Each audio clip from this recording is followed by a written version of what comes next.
Yeah, welcome everyone to another meeting of the virtual seminar on geometry with symmetries. Today it's my great pleasure to welcome Tomoya Tatsuno from the University of Oklahoma, and he'll be presenting on sectional curvature pinching of two-step nilmanifolds. Thanks, Tomoya. Oh, thank you for the introduction, and thank you so much for the opportunity to give a talk in this seminar. I will talk about a part of my dissertation. And so I'm a fourth year PhD student at the University of Oklahoma, and my PhD advisor is Michael Jablonski. So I wanna start with some motivation. So let MG be a simply connected Riemannian manifold, and I want to write K as the sectional curvature, and K max and K minimum denote the maximum and the minimum of sectional curvature respectively. And I would like to consider the pinching constant, which is the K minimum mod K max.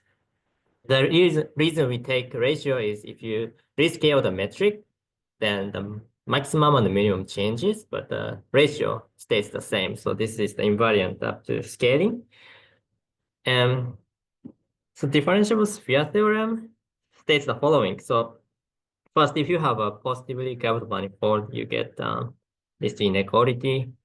And if under the compactness or completeness, if you have the bound on the pinching constant of 1/4, then the manifold is diffeomorphic to a sphere. So it was proven by Brendel and Shane in 2007. And moreover, there's another result by Peterson and Tao in 2008, which states the following. So if you draw a number line, and it says for each dimension n, there's some epsilon, such that following holds. So if you divide the differentiable sphere theorem, if the pinching constant is greater than 1/4, then your manifold is diffeomorphic to a sphere. And then when you reach 1/4, you get something like complex projective space or any compact rank 1 symmetric space. And the theorem says even further, like if you take a manifold which satisfies the pinching constants in this region, then you still get the results that the manifold is diffeomorphic to a sphere or compact rank 1 symmetric space. So this shows the rigidity in the positive curvature case. And on the other hand, if you have a negatively curved manifold, then by Cartan-Hadamard theorem, the manifold is diffeomorphic to Rn, so the topology is trivial in a sense. But then we can ask this question, so what's the relationship between the pinching constant and the isometry group of M, or the symmetries of M? And so I want to consider the homogeneous manifold, meaning that the isometry group acts transitively. And so that's the next topic. So before I go into the pinching, I want to discuss this result by Heinz, saying if you have negatively curved homogeneous manifold, then the manifold is isometric to a solvable Lie group of this specific form R times n, where n is a nilpotent Lie group with a left invariant metric. Nilpotent just means if you take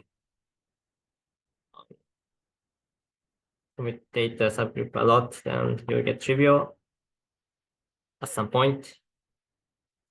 So the example of this is, for example, if you take a hyperbolic space, you can write it as the R semi-digit product Rn minus 1, where Rn minus 1 is Abelian. You can see this taking isometry group of Hn, and then you take a Iwasawa decomposition of this and see the solvable part acts simply transitively on Hn. And so you can see that. Another example is the complex hyperbolic space. And in this case, you get R times Heisenberg group. And in this case, you get two-step nilpotent Lie group. And then all those rank 1 symmetric space satisfies pinching constant, pinching condition negative for -1. So they are negatively quarter pinched. And I also want to discuss that this in the negative curvature case, the order inequality is flipped because the K-max is now negative. So if you divide by something negative, then you get flipped inequality. So in this pinching constant becomes the pinching constant being less than or equal to 4. Oh, sorry, greater than, pinching constant less than or equal to 4.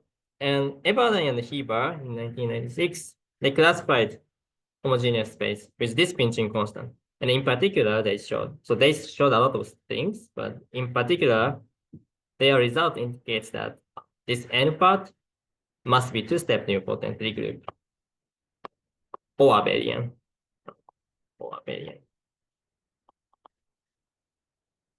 And throughout the talk, I say two-step Nilmanifold, which just means a two-step nilpotent regroup with a left invariant metric. So two-step here means if you take commutated subgroup twice, then you get the identity. So this is the closest to being abelian because abelian means the commutator being trivial. So this result says this pinching constant has a strong implication on the algebraic property of this Lie group, solvable Lie group, because the n must be two-step. And also the Wolf showed that this pinching constant for any non-abelian nilpotent Lie group is negative, meaning that if you have left invariant metric, the nilpotent Lie group, then there's always a positive part and negative part, so they're mixed curvature. Whenever I talk about the metric on the Lie group, it will be all left invariant. Yeah, so the goal of this talk is to study or determine this pinching constant for any two-step nilpotent Lie group with any left invariant metric. So as far as I know, this is the only information that we know about the pinching constant of nilpotent Lie group. So we know the sign, but I'm more interested in the quantitative information. And so two-step case is, as you see from this result, so you can already see some interaction with the pinching constant of this whole solvable Lie group, and then n part. Also, two-step Nilmanifolds show up in like G2 geometry, complex geometry, spectral geometry, and so on. So it has been studied extensively in the past 30 years. But for me, I'm interested in this pinching question. So yeah, please interrupt me if you have any questions. Let's see so I wanna talk about the example. So the Heisenberg group is perhaps the most fundamental object in this or like the example of the nilpotent Lie group. So it's defined like this, and so for any left invariant metric, we get pinching constant -3.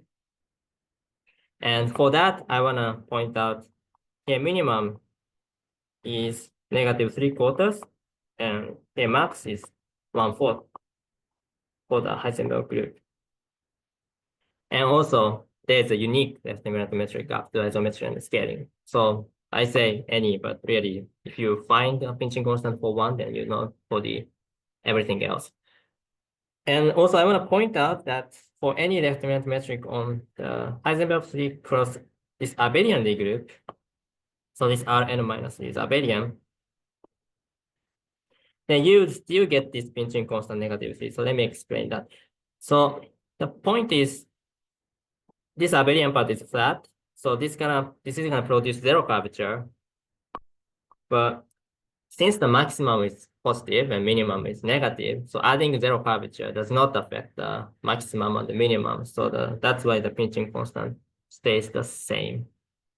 Yeah, and also another important thing to point out is there is also a unique left invariant metric on Heisenberg 3 cross abelian. In fact, the Lie group, which admits only, up to scaling and isometry.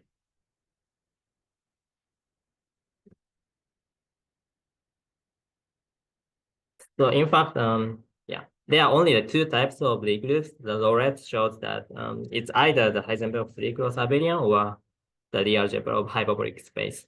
So this is very special property. So any other two-step nilpotent Lie group has many more like left invariant metrics, but for this one, there's unique metric.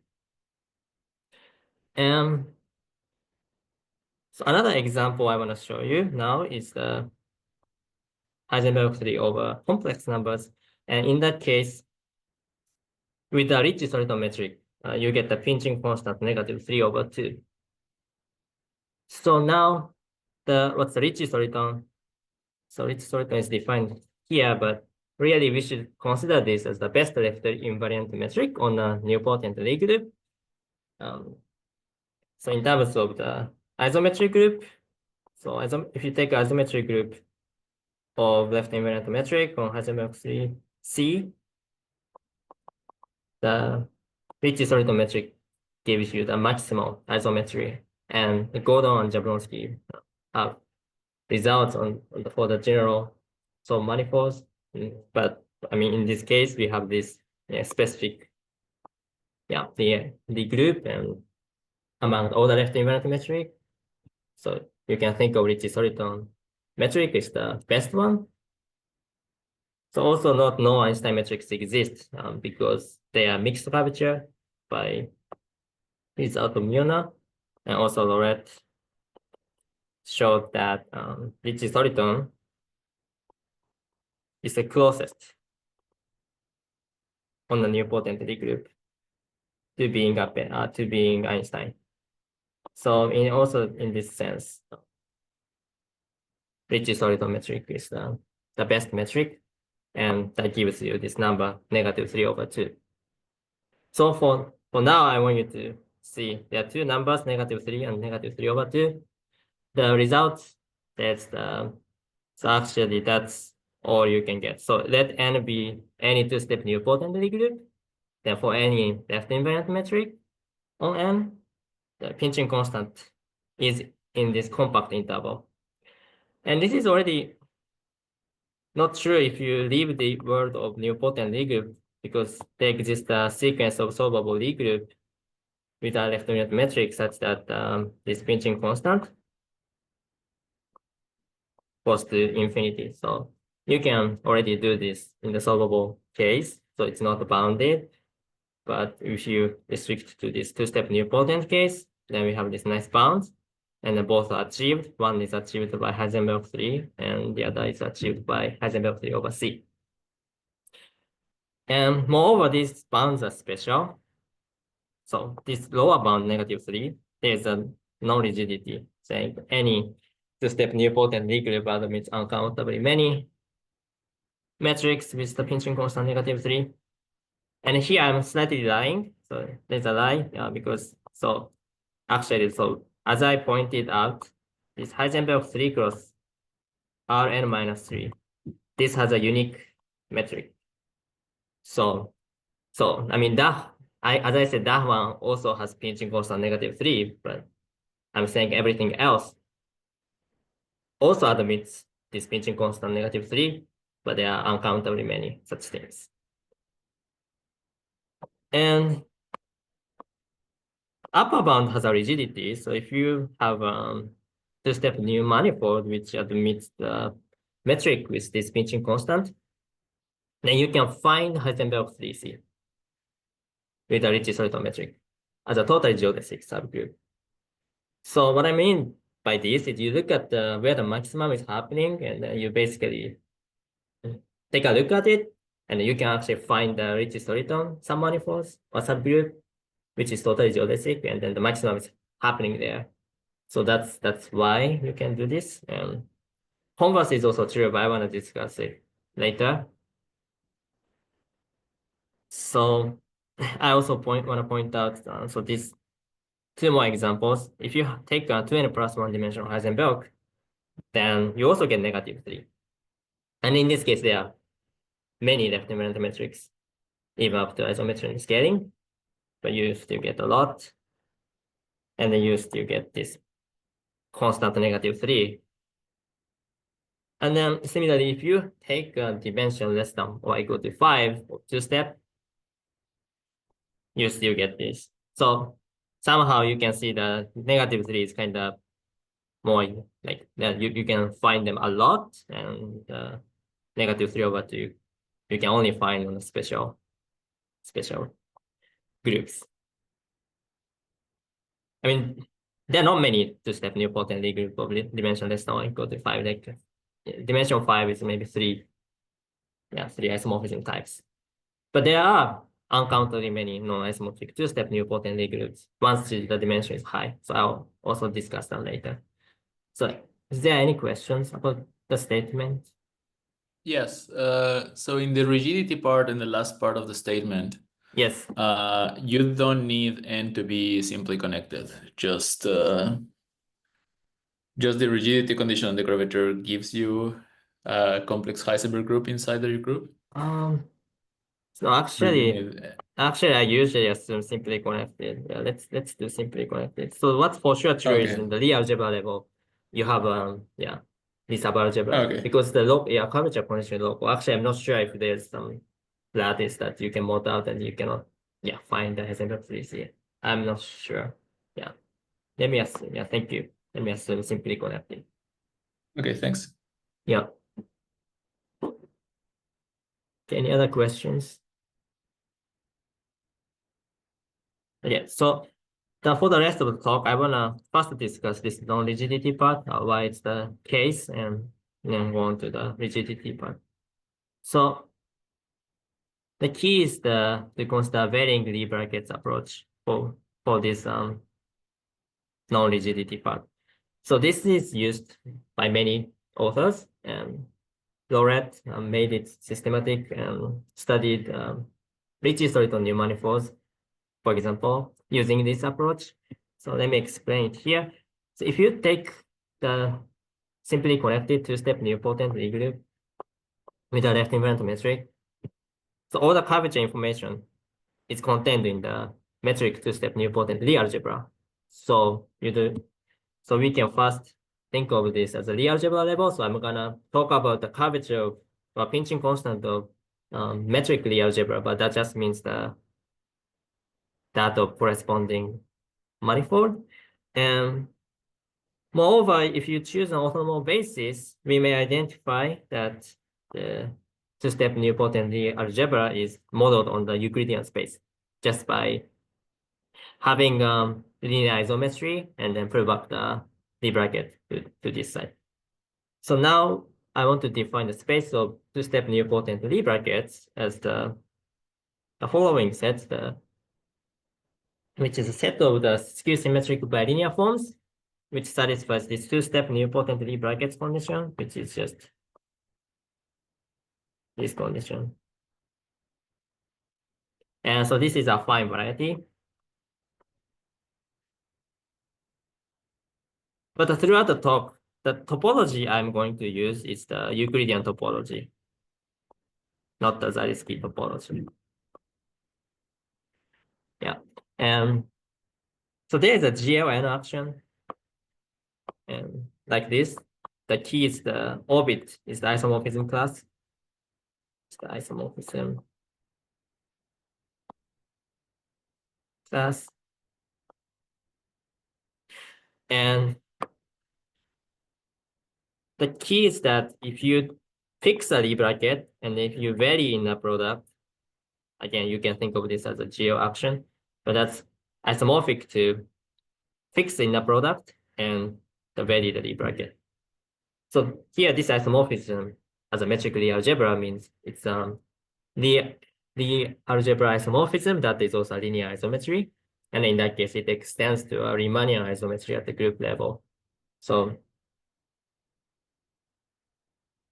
yeah, and then so in this case, so I want to also point out L contains all the metric two-step nilpotent Lie algebras, because now, so you first fix the Lie bracket, and then you vary all the metric on this fixed Lie bracket, the Lie algebra.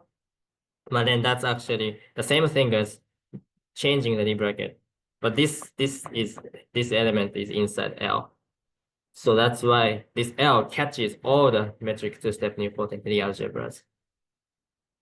So I want to consider this set as yeah, kind of two-step nilpotent Lie groups with left-invariant metrics of dimension n. So L is non-compact, but we need to be a bit careful, because as I said, in a low dimension, for example, in dimension 6, like there are 7 isomorphism types, but still it's non-compact because you have lots of inner products on these Lie algebras. And once the dimension gets high enough, then you get uncountably many non-isomorphic two-step nilpotent Lie algebras. That follows from work of Eberlein and Jablonski. And so by looking at the moduli space of these two-step nilpotent Lie algebras, and you can compute the dimension around the generic point, and yeah, so you can see that the dimension is positive, and there are uncountably many such things. So now, Tomoya, if you quick question. Feel yes, free to say that you don't know, but is the moduli space or maybe can it be compactified, or is there a chance that it's compact? I think moduli It's space a is delicate question, but yeah, I think moduli space of no like isomorphism classes, the moduli space of isomorphism classes is compact. I think this is done in Eberlein's paper, I believe. I see. Yeah, if you Oh. yeah, if you have once you also if you consider isometric classes, then it's no more compact. But if you have isomorphism classes, then I believe it's compact. I might be wrong, but yeah. Right. No, but the Lie algebra. Okay, thank you. Yeah. Yes, so now you get this functional on this space. And so this is continuous. So I say continuous because we are taking maximum. And if you have some kind of branching, and if you take a maximum of these things, then you get some like singularity. So this functional is not necessarily smooth. Like at most you can say locally smooth, but at least it is globally continuous. And the image is inside this compact interval. That's because of the first part of the theorem. And I want to consider this Lie bracket corresponding to the Heisenberg 3, the algebra of the Heisenberg 3 cross Rn minus 3. So so as I pointed out, so this guy has a pinching constant -3. So especially we get this image of -3 is a closed subset because it's continuous. And then this contains this Lie bracket. And then the theorem sets, so the theorem is this. So there is an open neighborhood of this Lie bracket. So that's what I want to explain. And so if I draw the picture, so there is some open neighborhood of this special Lie bracket, this guy. And there's open neighborhood such that if you take pinching constant on this neighborhood, that's always -3. So this is yeah. So this is what's going on, and so the non-rigidity part follows from this because so the Milnor 1974 and also Lorette 2003. So we know that any Lie bracket that is not isomorphic to the Lie algebra of the hyperbolic space, in particular any two-step nilpotent Lie algebra, degenerates to this, meaning that if you take on GR orbit isomorphism class, and if you take closure, then this is contained. So what I mean by this is, so if you have any Lie bracket in this space, and you can take a GR orbit goes inside this open neighborhood. So it's like this. So you are taking closure, so you can get as close as possible, but you cannot get here, but that's fine because there's open neighborhood that's protecting this guy, and it's gonna intersect with this open neighborhood. So as a corollary, you get any two-step nilpotent Lie group admits uncountably many left invariant metric. Again, I'm assuming you don't start with this point, because if you start with this point, then like there's only unique metric. But if you start anything else, then you get uncountably many. And this part I will explain it more, but so the key is that scalar curvature decreases along this process. So that's why, so you can, and then while this pinching constant is the same. So well, yeah, so if they are isometric, then the scalar curvature must be the same. So yeah, that shows that there are uncountably many such things. Any questions on this? So if not, yeah, I wanna. what's the Yes. idea for, sorry, what's the idea for proving theorem 4? It sounds very strange. So this is very strange, but the point is any two-step nilpotent Lie group or any two-step Nilmanifold admits totally geodesic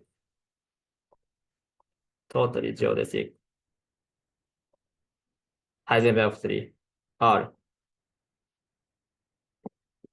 So this is very strange, and then I don't think this is true for higher step nilpotent Lie groups, but yeah, in the two-step case, there's something called JMAP, and then using this, you can actually see. I'm gonna also explain the examples, but so the point is, yeah, so you basically shrink everything else. I mean, that, and then you see like, yeah, I'm gonna explain more about this theorem, so you'll see the idea more.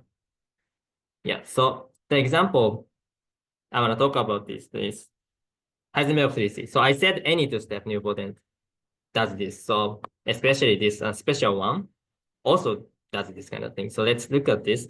So fix the inner product space with this orthonormal basis and define a Lie bracket like this. Well, it doesn't really matter, but like this is the Heisenberg C with a Ricci-Solito metric. So I just give you this. And the idea is we want to degenerate this guy to the Heisenberg 3 plus R. So let me tell you how you do it. So you define a map phi for any epsilon positive. You send x1 to epsilon x1, x2 to epsilon x2, and z1 to epsilon squared z1, and everything else goes to epsilon squared x3, x4 goes to epsilon squared x4, epsilon squared x4, and z2 goes to epsilon squared. So z2, they're just rescaling in a funny way. And let's define the inner product to be the one that has these as an orthonormal basis. So, and then I want to define new Lie bracket so that, and so basically I want to prove back so I first changed the metric, but then I prove back to the original space to find the corresponding Lie bracket. And you can, for example, And then the way we did it is we fixed this, we looked at this one, x1, x2, z1, and then I wanna shrink everything else. So I'm gonna claim you still get x1, x2 being z1. So why is that? So to compute this, you get phi inverse of phi x1, phi x2. But that's gonna be phi inverse of, and phi x1 is epsilon x1. So, and yeah, so that's gonna be epsilon squared of z1. But then epsilon squared of z1 goes to z1 the phi inverse. So this bracket does not change. Yeah, so that's the point. But everything else, if you have, for example, do the same game and then epsilon squared, then you get epsilon to the fourth. And if you put it back by this, then you get the epsilon squared remaining like this. So this is the degeneration process. And in particular, if you set epsilon as 0, then all the bracket relation except for this guy is 0. So that's why you get Heisenberg 3 plus abelian. Yeah, so in the middle is still, it's still Heisenberg 3C for epsilon positive, but with a possibly different metric. And I want to illustrate this process and how the pinching constant changing by drawing a number line. So epsilon 1 is just it's solidometric because epsilon 1 that it's just identity map. So pitching constant is -3/2. And so we also know if you go to 0, then you would get -3 because this is the Heisenberg 3 R plus R3. And if you compute it, so funny thing happens because if you take 1/2, you already get K minimum mod K max being -3. And in fact, so there's some number around here, which I don't exactly know what it is, but so you can numerically like see, so all these parts get you -3 as the pinching constant. So you can, by examining this example, yeah, you can see that there's some open neighborhood. Well, I mean, it doesn't tell you, but like you can see that kind of phenomenon. And once you hit this point, and then it's gonna increase the pinching constant to the -3/2. And yeah, so that's what's happening for the Heisenberg 3C case. And I wanna go on to explain the idea more. So the key is to consider two norms on the space of the brackets. So let me define the two norms. So one norm, I call it operator norm, which is just like a maximum norm of the bracket. And the other one is a normal one. But I call it Frobenius norm because it looks like a matrix Frobenius norm, which is the usual one. You take any orthonormal basis and then compute the D bracket. And it's well known that scalar curvature is given by -1/4 of the Frobenius norm for any, not just two-step, for any nilpotent the algebra. And also, so this one is also actually used in the Eberlein and Heber's paper. Not they didn't write it like this, but they used JMAP instead. But yeah, it's the same thing. And I want you to observe the following. So if you take some element V1, V2 that achieves this maximum of operator norm,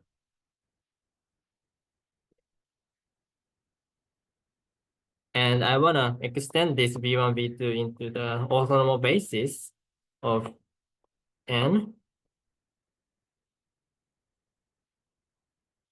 and then using this basis, let's compute the Frobenius norm.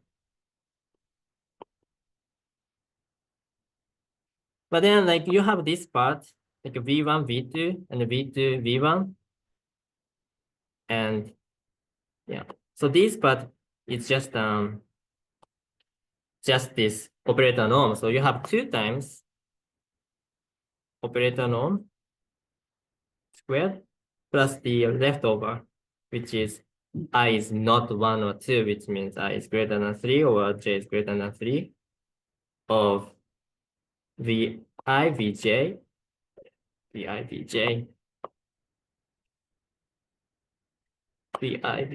bracket.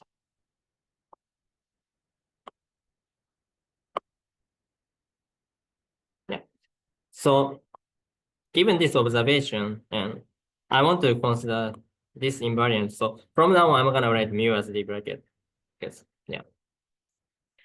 So consider this quantity. And so I will explain. So the top part here, we just computed. So this is exactly the greater than I or j greater than equal to 3 vi vj norm squared. Right. So in particular, this is positive, and this is invariant up to isometry and scaling because I wanted to make it scale invariant. So you divide by this operator norm. And moreover, if you have this invariant being 0, then this implies that this thing is 0, but for any ion, so that means for any ion j, which is, or yeah, greater than 3, the bracket is 0. So that means only non-zero bracket is v1, v2. Or v2, v1, but that's just a negative of v1, v2. So these are the only non-zero. The brackets. So especially this implies that your metric two-step nilpotent Lie algebra is isomorphic to this Heisenberg 3 plus abelian. So this invariant measuring how far your metric two-step nilpotent Lie algebra is from being this Heisenberg 3 plus abelian. And in the theorem is there exists a constant C depending only on the dimension n, such that if the bracket satisfies this inequality, then the pinching constant is -3. So yeah, so and as mu degenerates, the scalar curvature changes, but yeah, pinching constant is the same, and then they are non-isometric. You get the uncountable many non-isometric left invariant metrics. So the proof of this basically is you use this type of quantity to evaluate the curvature. And you look at the curvature operator, and yeah, so basically it's using inequalities. So you get this result. So basically you have this Heisenberg 3 plus abelian part, you evaluate the rest of it, and then you wanna basically have the rest to not have an effect on the maximum and the minimum. So there is another, again, I want to tell you the example. So, I mean, the same example, the Heisenberg 3C. By the way, so this C is explicit, just rational function of n. But so we did the work to see how degeneration goes for this example. But so in this example, we can compute the. Okay, so let me write mu epsilon as the Lie bracket we just defined there. And we see the operator norm is just 1, and the Frobenius norm is 2 plus this plus. I mean, you just add these things, and so this constant is gonna be 4 epsilon squared plus epsilon to the 4th. And the theorem says this invariant is less than 1/928, then the pinching constant is -3. But if you think about this, we already know 1/2 works, and 1/2 gets you this constant being like 1 plus 1/16. So it's far from being optimal. I mean, at least in this case. But this gets smaller when the n becomes large. But for any dimension n, there is such constant. Yeah. So any questions so far?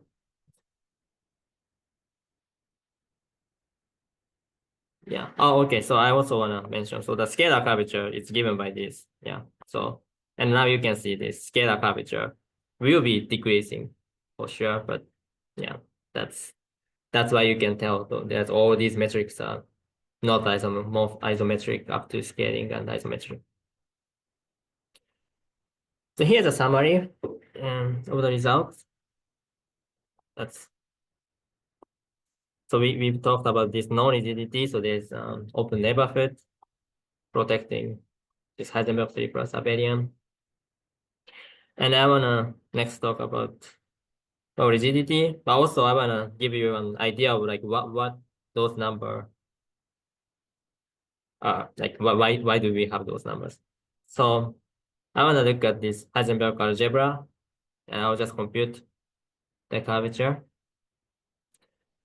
So we take these orthonormal bases. We take those bases of the Heisenberg 3 as the orthonormal basis.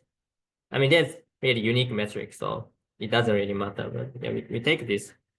And this isotropy, which rotates xy.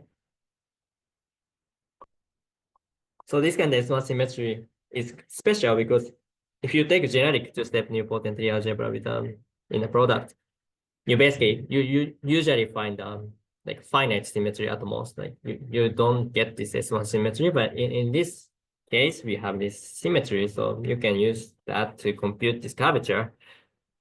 So let's see why this curvature is bounded like this, and the maximum is 1/4 and minimum is -3/4.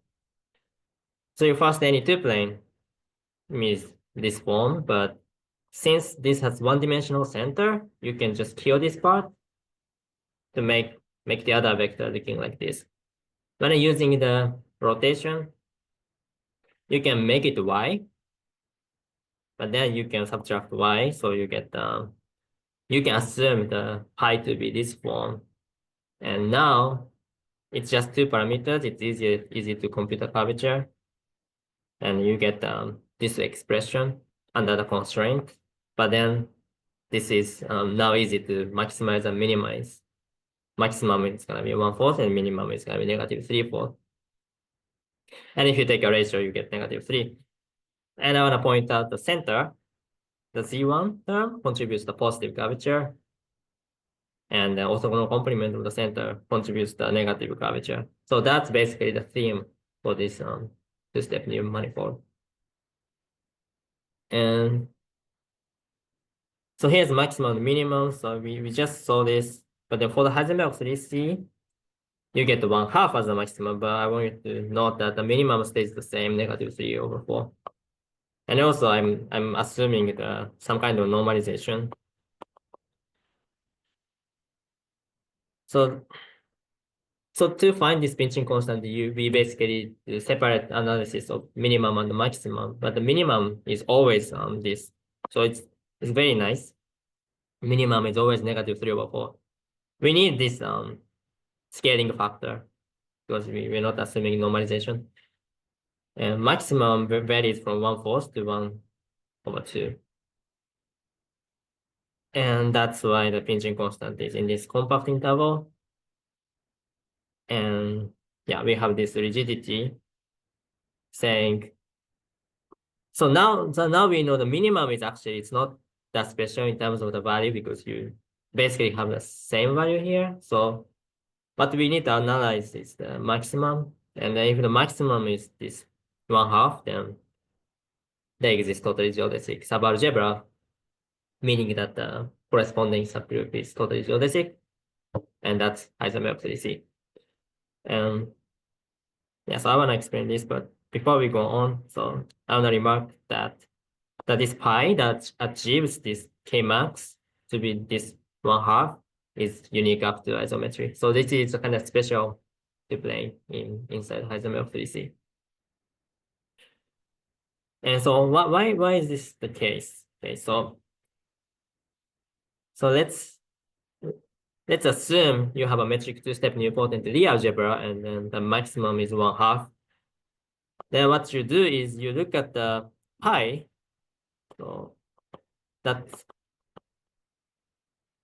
achieves this maximum, and you write it into the central part and orthogonal complement of the center. And this gets you the four linearly independent vectors, and the Heisenberg 3C is 6-dimensional, and you can basically complement these to find the Heisenberg 3C. So using something called JMAP, but I'm not planning to talk about it today. But so we can basically recover Heisenberg 3C out of these four vectors. And then the pi is contained in this thing with the Ritchie-Thornton metric, and then the maximum is happening there. So that's the rigidity. But then conversely, like suppose there exists a totally geodesic subalgebra isomorphic to Heisenberg 3C with a Ritchie-Thornton metric. But then, so the converse says there is possibly different in the product that achieves this maximum. So this is illustrated by this simple example from sum of Heisenberg 3C and Heisenberg 3R. So let's say you have Ritchie-Thornton metric. Let's just write and let's say you have this factor Heisenberg 3 over R. And what happens is if you let the lambda goes to infinity, then this Heisenberg 3R part gets dominant. So the maximum actually happens in this Heisenberg 3R part, and the minimum also happens there. So the pinching constant gets -3 over there if lambda goes to infinity. But this is an example of such a thing, because this is going to be totally geodesic, meaning that the corresponding subgroup is totally geodesic, and it has a Ritchie-Thornton metric. So what you need to do is you look at the leftover and you let that part goes to 0, and then if lambda is small enough, then the pinching constant is -3/2 if lambda small. Of course, in the general case, if you have totally geodesic thing, you cannot have a complementary subalgebra, but you can still do this kind of argument by degenerates the other part to 0, and you get the maximum being 1/2 and the pinching constant being -3/2. So here's just a summary of what we've been discussing. So we have this compact interval, and then there's the rigidity, non-rigidity, but there's also rigidity.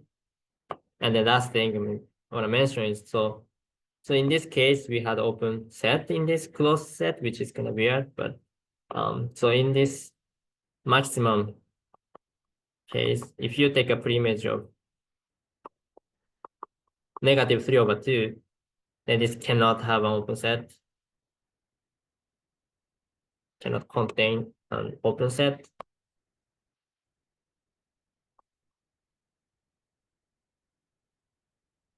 Just because if you take some element from here, then you can find Ritchie-Thornton Heisenberg 3C, and then you change the metric over there. But then if you change the metric so a little bit, then you get some different pinching constant. So it's very sensitive over here.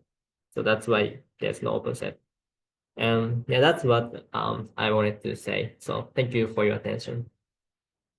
Thank you, Tomoya. Are there any questions for the speaker? Comments?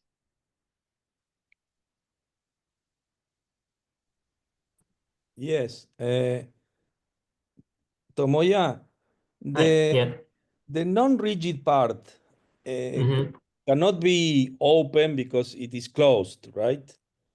So It's this not whole open. thing is not open. Yeah. But is it connected?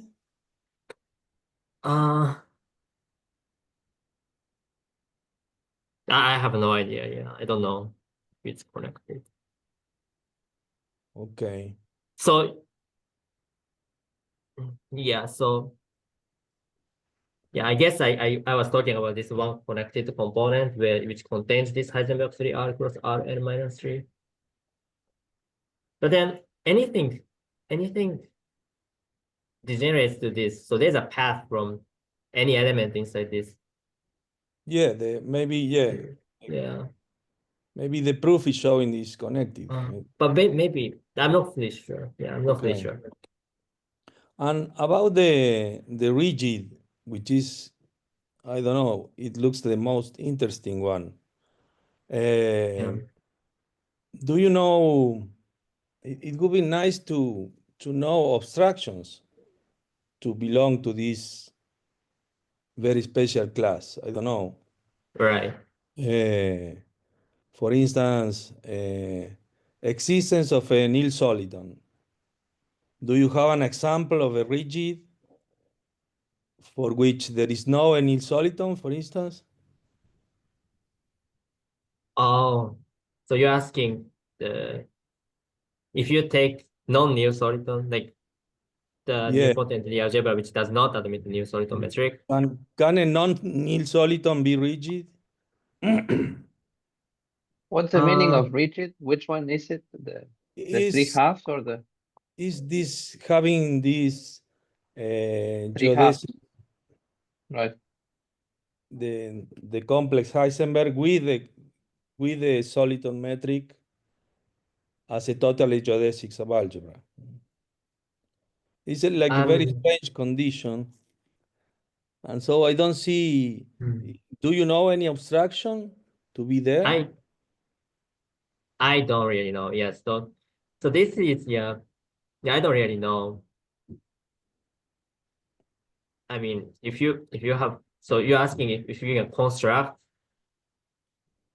some non-soliton constraint, abstractions, yes, abstractions on the Lie algebra itself without metric, right? Yeah.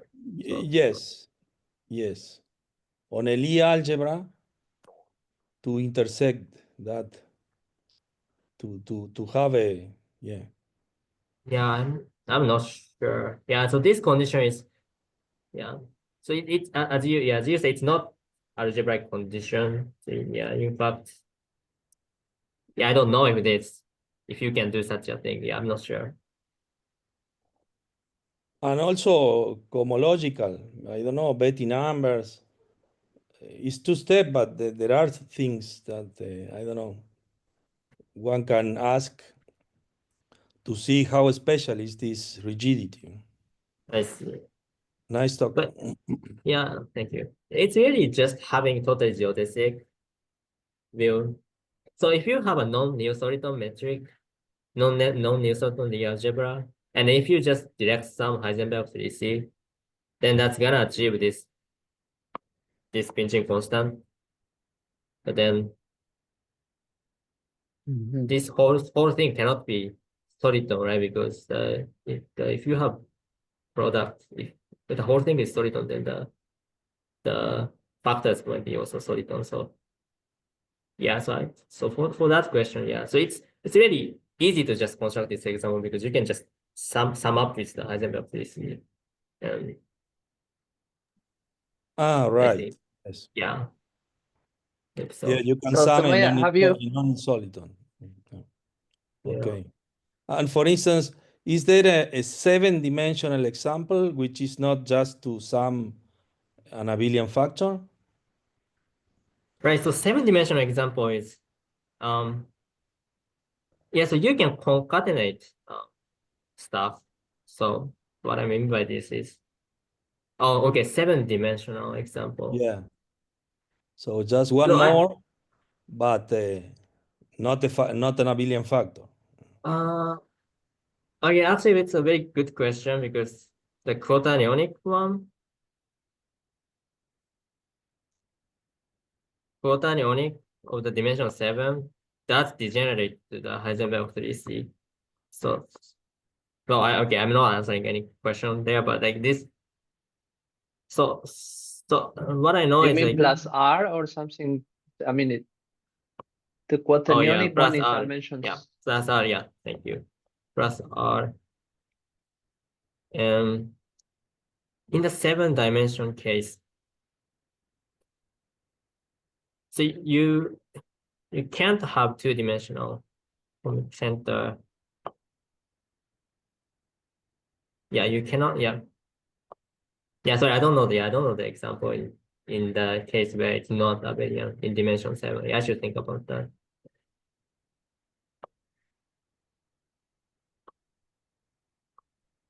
Are there other questions for Tomoya? Hi, I have a question. Hi. Hi, Tomoya. Nice talk. Yeah, hi. Just a Thank you. curiosity, for the first point on your slide, you said before that there are examples on solvable where this Right, pinching condition doesn't work.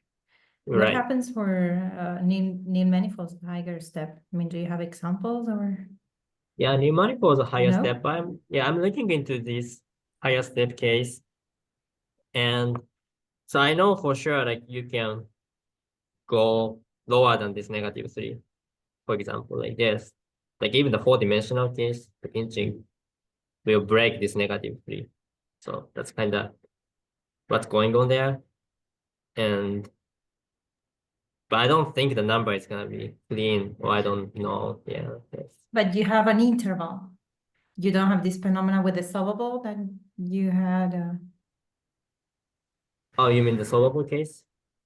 I mean, you said before, if I understood correctly, at the Right. beginning, you said there Oh, was an yes. example of a solvable group Yes. where there was no bound, I mean, there was no closed interval to have Yeah. So between what min over goes what Kmax. happens is like you can make the Kmax goes to 0. Like you can do that if you fix solvable group. In the solvable case, you mean? But do you expect The the nilpotent interval case. to be compact in the nilpotent case? I think Is the so, moduli but space yeah. compact? Is the moduli space compact? I'm not sure if anybody thought of the modular Maybe space one of has those. to look at the GIT quotient, but Yeah, in the 2-step case, the modular space is studied, but I don't know about the higher step case if you can do the same thing. And then also, higher step case, like, I don't know if there's interval like this, just because you try to do the same again, but for example, I had a very nice result saying the -3/4 is the minimum, but that's not true. And then, so you need to deal with some weird thing where. So I feel like still the interval is compact, just my feeling, but I don't have the proof for that. And just because it's hard fair to enough. find some correct plane to do this game, and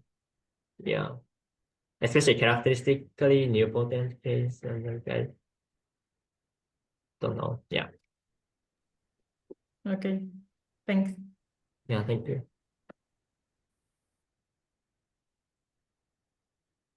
All right. Well, if there are no further questions, let's thank Tomoya again for a nice talk. Thank you.